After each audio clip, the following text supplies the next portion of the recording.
नमस्कार, मयान Arab News channel में आपका हार्दिक स्वागत है। मैं रिचर्ड सैमसन दिल्ली से रिपोर्टिंग कर रहा हूं और आज की खबर है कि भारत में कोरोना के केस 48,660 के पार पहुंच चुके हैं।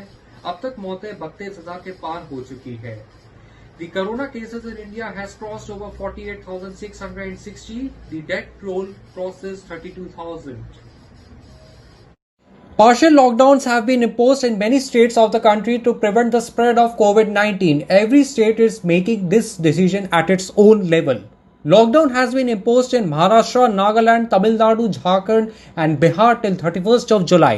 Apart from this, Uttar Pradesh has announced a full lockdown on Saturday and Sunday, the last days of the week.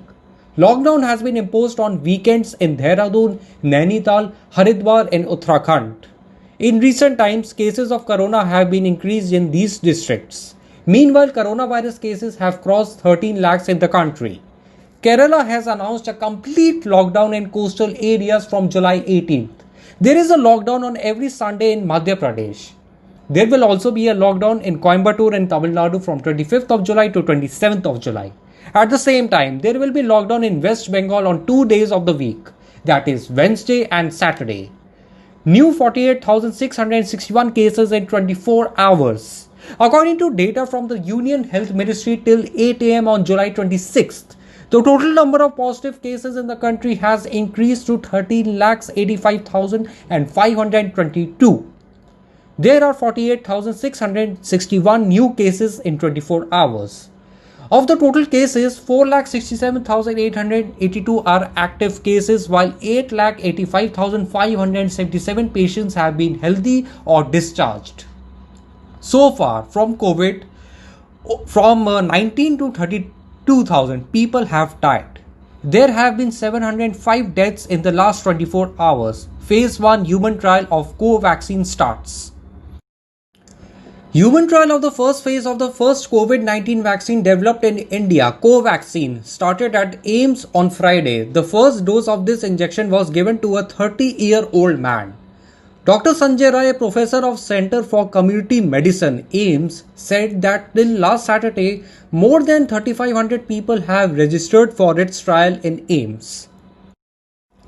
कोविड-19 के प्रसार को रोकने के लिए देश के कई राज्यों में आशंका लॉकडाउन लगाए गए हैं। हर राज्य अपने अपने स्तर पर ये फैसले कर रहे हैं। महाराष्ट्र, नागालैंड, तमिलनाडु, झारखंड और बिहार में 31 जुलाई तक लॉकडाउन लगा दिया गया है। इसके अलावा उत्तर प्रदेश के सप्ताह के आखिरी दिनों में शनिवार और रविवार को पूर्ण लॉकडाउन रखने का ऐलान किया है। उत्तराखंड के देहरादून, नैनीताल, हरिद्वार में भी वीकेंड पर लॉकडाउन लगाया गया है। हाल के दिनों में इन जिलों में कोरोना के मामले बढ़ रहे हैं। इस बीच देश में कोरोना वायरस के मामले 13 लाख के पार पहुंच चुके हैं। केरल के तटीय क्षेत्रों में 18 जुलाई से पूर्ण लॉकडाउन करने की घोषणा की है। मध्य प्रदेश में हर रविवार को लॉकडाउन है। तमिलनाडु के कोयम्बटूर में भी 25 जुलाई से 27 जुलाई तक लॉकडाउन रहेगा। वहीं पश्चिम बंगाल में हफ्ते के 2 दिन बुधवार और शनिवार को लॉकडाउन रहेगा। 24 घंटे में 48,660 मामले सामने आए हैं।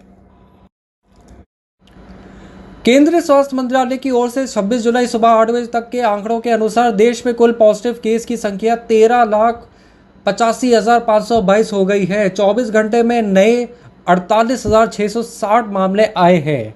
कुल मामलों में से 4,67,882 एक्टिव केस है, जबकि 8,85,577 मरीज स्वस्थ डिस्चार्ज हो चुके हैं।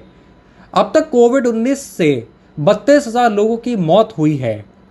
पिछले 24 घंटे में 705 मौतें हुई है।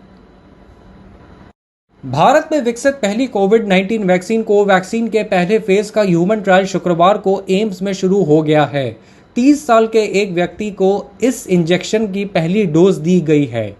एम्स के सेंटर फॉर कम्युनिटी मेडिसिन के प्रोफेसर डॉक्टर संजय राय ने बताया कि बीते शनिवार तक एम्स में इसके ट्रायल के लिए 3500 से अधिक लोग रजिस्टर करा चुके हैं। आज की खबर में बस इतना ही। देखते रहिए, सुनते रहिए मयान अरब न्यूज चैनल लेटेस्ट खबरों के लिए और आपका बहुत बहुत धन्यवाद मेरी खबर सुनने के लिए। घर पे रहिए, सुरक्षित रहिए और अपना ख्याल रखिए। This was Richard Sampson from Mayan Arab News Channel. Keep watching our channel for latest news updates. Stay home, stay safe.